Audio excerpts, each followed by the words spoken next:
Hello everyone, welcome to another video. Thank you so much for joining us again. We are back in the workshop and continuing chipping away with progress on that Series 1 Land Rover. So I am relieved that you all agree it was the best thing to do with the current situation I've got with no time at all to get on with it. Of course, the sooner we get this done, the sooner we can get on with the airplane engine, which is sitting at the side, patiently waiting for me to weld it back together. I can't wait to share some progress with you about that a bit later on. For now, today the sun is shining, it's a beautiful day. I'm going to take advantage of that and try and get some paint on that rear tub. Last week I drilled all of the holes that I needed to get the back end bolted in place, the front end's lining up nicely, it's all looking really good. I have got a bit more work to do on the rear tub before I can commit and get out the can of paint, so let's get on with that now. The first thing I'm going to do is drill a few more holes for the rear lights, which are quite big, scary ones, so I'd like to drill those before paint. And then we may be brave enough to get the spot welder out and weld on some little tabs on the side. But for now, let's drill some holes in the back for the rear lights. We have got a lot to get done and not much time, so let's just get straight on with it. So here goes nothing. I've got to get the drill out and drill huge holes in the back of this brand new rear tub. And I really only have one chance of doing this. Getting the first light fitted was okay. Getting the second one to be even and in line and level with the first one is a different story. A lot of measuring, but I think I got it. I'm pleased to say both rear lights are on, they're even, they're level, and they look great. With that done, I had to remove the tub again, lift it off, and get the seat base balanced in place, which are the next holes that I need to drill. These aren't quite as scary though, but do need to be in the right place. These oval shaped holes that you can see in the seat base actually are kind of pressed through the panel, and they have a little lip out the back. That has to slot through the holes in the back of the rear tub. So they need to line up and be in the right place. So I spent a while and took a lot of measurements from the original tub and transferred those measurements and those sizes onto the new tub, so I could make sure I got them in the right place. Now, I really needed the steel brackets that hold this seat base on, but I've sent them off to be galvanized. They're not here, so I had to take a lot more measurements and hope for the best. These holes are not round, they're rectangular with rounded corners. So I drilled holes in every corner first of all. That would give me a nice radius in every corner. Then out comes the jigsaw with a metal blade to just join the dots basically and cut from hole to hole, leaving me with the rectangular holes that I need. Then all I needed to do was tidy everything up with some files to make sure the flats were flat and the rounds were round and everything was lining up really nicely. Bear in mind, once the seat base is bolted in place, you don't see this or the holes at all ever again. So only we will know that they're all nice and square. With the holes cut, all I needed to do was offer back up the seat base, and of course it fitted perfectly, it slotted perfectly into position, which means we can move on to the next job. Some of you may have already noticed on the original tub on the sides there's these 6 tie down points. The new tub doesn't have them at all, so we need to install them. Luckily I've managed to find 6 brand new ones, so I'm taking measurements again from the original tub, transferring them to the new tub to make sure that they go on in exactly the same place as the original. Now I'm sanding down the area here because I have every intention at this point to spot weld them in place as they were originally. Once I started trying to clamp them in place, I very quickly realised there is no way I was going to be able to get the clamp, the 2 bits of steel and my spot welder jaws all onto these tiny little tabs. So I decided to rivet them in place. So I drilled holes in the tabs, then transferred those holes onto the tub, drilled more holes into the side of the tub, then used my dimple die set to create a little bevel in the side of the tab. You can just about see it squeezing and clamping in here. That's putting a little recess for the countersunk rivets to fit into, so once they're in place, they end up flush with the outside of the body. Once that's all done, I need to just put the rivets through and then hammer over the back, holding the front face with a flat dolly to try and keep that nice and smooth, and I'm just peening over the back of the rivets as neat as I can. This is a time-consuming, slow process. I wish I had an air-powered pneumatic rivet setter, but I don't. So I'm doing it the old-fashioned way. There was no rushing this. It just took as long as it took, lining everything up, drilling the holes where I need them, making sure the rivets are the right length, making sure everything is nice and set, and then clamping them in place. It went really well though.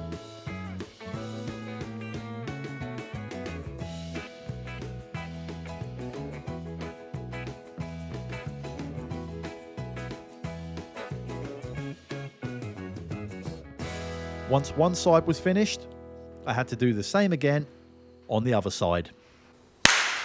That was a lot quicker though. Perfect. Now we're ready for some primer. The grey paint on the tub already is an epoxy primer, but there's a few areas where I've drilled the holes and of course where I've added these tabs that need some more primer.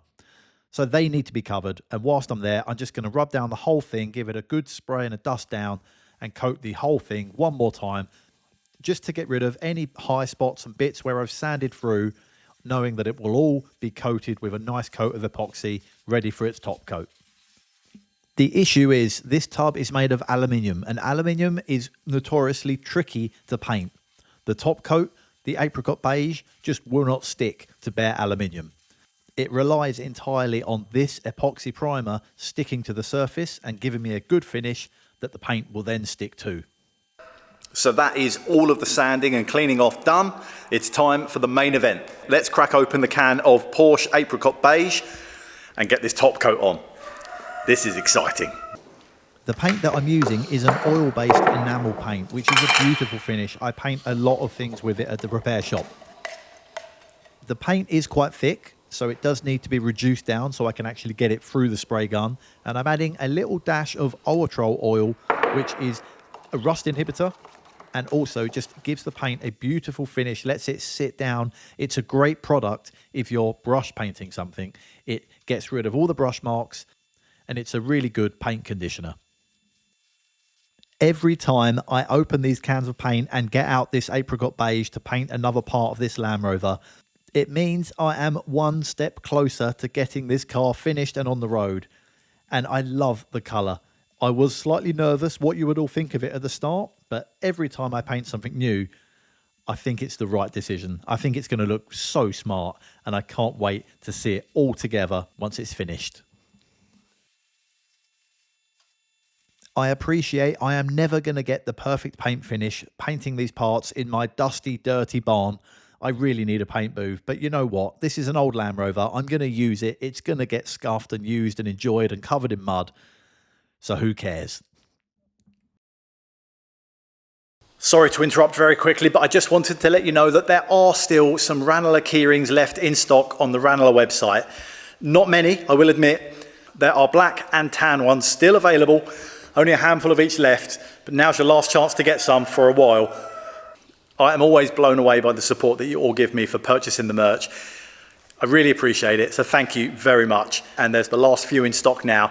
So if you missed out last week, now's your chance. Come on, let's get into this. With the painting complete, it was time to make the most of the beautiful summer that we're having and roll it outside and let it set in the sun. That will make all of the solvents evaporate and should dry nicely. Well, it's a new day. The sun is shining. It's beautiful weather, which is good news for us painting the rest of the rear tub. Yesterday was a good day and we got the underside all painted, 2 coats, which is awesome. That has dried overnight. I've flipped it over and I'm walking down to the workshop now in preparation to paint the inside, and then it can dry and bake in this beautiful warm weather. It's so warm, in fact, and it has been such a hot summer that we've got a hosepipe ban. But as far as I'm aware, because I've got my own borehole, I can still use that. So the trees and plants that I've planted in the field here, these lovely wildflowers, I can still water them, which is good news. And good news for the wildlife. Since all of the wildflowers have popped up and all of the plants that I've been putting in this field have gone in, already the amount of wildlife that's here is incredible. So many big fat bumblebees and honeybees and flies and bugs and moths and butterflies. It is awesome. It will be a lot better when the pond is full, but this weather is way too hot and dry to be trying to do anything with that. I think it would be sensible to wait a bit longer, wait for some wetter weather before we tackle that pond. So that's going to have to wait for a bit longer. And we've got work to do on the Series 1 anyway. So let's get down to the workshop, paint the inside of the tub, then I can put that out to dry and get on with something else. The first coat of paint on the underside dried really nicely overnight, so it was straightforward to paint the inside. I did wonder if I should have done this upright. It was quite tricky to get inside, but I managed it. I did drag the air hose over a corner of the paint though, but no damage done. We're okay. Here we go then. That is the rear tub painted. It's outside in the sun drying. I will, off camera, let that dry, rub it down one more time, give it a second coat, maybe another one, see how it goes. But that first coat has gone on really quite nicely and it's drying beautifully outside in the sun. But the enamel paint that I'm using, supplied by Paragon Paints, takes a while to dry. It's not a two-part like an epoxy or anything like that, so there's no chemical reaction, so to speak. It just really mainly relies on the fumes and the solvents evaporating, which just you can't rush and you just have to give it some time. So that's going to take probably overnight to dry, which means I can't touch it and I can't do anything else to the rear tub. So we can start something new, which is exciting. I've taken a few of my parts to be galvanized already, and I'm looking around at the other parts that I need to finish, and the windscreen surround is something that needs to be galvanized, so I need to sort that out sooner rather than later because the galvanizing process takes a while to do. And that, I think, is going to need some welding, but it's still attached to the roof at the moment. So I'm going to tip up the roof, try and separate the windscreen from the roof and see how bad it is, because we need to get that finished, welded up, cleaned up, repaired and sent off to be galvanized. I really am not entirely sure what is going on here. On first impressions, it looks complete, I will say. I've got all of the bits there, but really the edges look really scabby and rotten. But I don't actually know what is part of the windscreen surround and what is part of the old bulkhead, because the windscreen bolts to the bulkhead. And I'm hoping that actually if I can get this apart and separate all of these bits, the window frame might be okay. Well, at least better than it looks, because all of the rusty bits, from what I can make out, look like they're part of the old bulkhead, which was completely rotten. And of course I need to get the roof out the way and get rid of that. This is great. Now I've got the window screen removed from the roof. I've got it on the workbench. I can actually see what I'm properly working with. And that is a lot of rusty nuts and bolts. So of course XCP is coming out, the penetrant, to try and give me the best chance to get these things undone. And the first things I want to remove are these lovely little Lucas wiper motors. There's one motor on each wiper blade. They've got a little switch which turns them on, and they've also got a little manual handle. I guess just in case the electrics don't work, you can actually still operate the window wipers manually. They both came off really nicely. I'll definitely put them in the to be restored pile. Whilst I've got the window screen face up, it's time to chop off these rusty lumps on the sides, which I've worked out are actually part of the old bulkhead, which is great news for me because I can cut them out the way, remove them, and what I'm left with is actually a solid window screen surround, which is such good news. And with a bit of a fight, they both came off okay. Time to flip the window screen over and let's have a look at the back. The first brackets I'm going to take off on the back on the inside of the vehicle are quite special. These, with their big wing nuts, are what hold the window screen and lock the window screen in place, because these window screens on these Land Rovers actually hinge and pivot forwards. You undo that wing nut and then the whole window screen will just flap forwards and flap down onto the bonnet. That is so cool. I can't wait to be driving to the beach with Wendy in the back on a hot sunny day and flap the window screen forwards and have the wind in my hair. And Wendy's. Now things are going to get a little bit slower because I've got to get all of these tiny little screws out. They're holding on these bits of aluminium trim, which are in turn holding the glass in place. And I want to get that glass out. When I'm working on something like this, I try to prioritize which parts I want to keep and which parts I'm not going to use again. In this case, I want to keep the frame and the glass because they're all original, but the screws I'm not going to use again. There is no way I'm using these rusty, rotten, old, worn-out screws. Somehow, I'm not entirely sure how, but I got them all out, and the first piece of glass came out in one piece. With some gentle prying,